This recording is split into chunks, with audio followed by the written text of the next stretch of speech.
আপনি হঠাৎই শহরে কোনো পার্কে ঘুরতে গিয়েছেন। পার্কে ঘুরতে যেয়ে দেখছেন আপনার মেয়ে আর একটি ছেলের সঙ্গে গলা ধরে বসে আছে, অথবা আপনার ছেলে একটা মেয়ের সঙ্গে গলা ধরে বসে আছে। তৎক্ষণাৎ আপনার অনুভূতিটা কেমন হবে?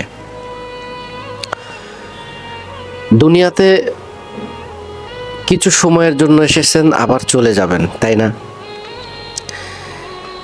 নিজের সন্তানদেরকে নিজের বাড়িতেই সেভ করতে পারেন না। নিজের সন্তান নিজের বাড়িতেই কথা শোনে না। সেই সন্তানকে যখন আপনি একান্তই স্বাধীনতা দিয়ে দিবেন, সে সন্তান কি করতে পারে?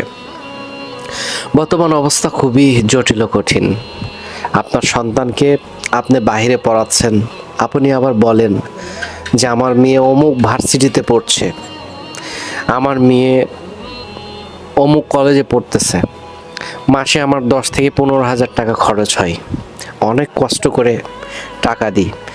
মেয়ের অনেক সুনাম গাচ্ছেন, ছেলের অনেক সুনাম গাচ্ছেন, অথচ এত পরিশ্রমের টাকা দিয়ে আপনি আপনার ছেলে মেয়েকে পড়াচ্ছেন, অথচ এই ছেলে মেয়েই আপনার পরকালকে একদম কবর দিয়ে দিচ্ছে।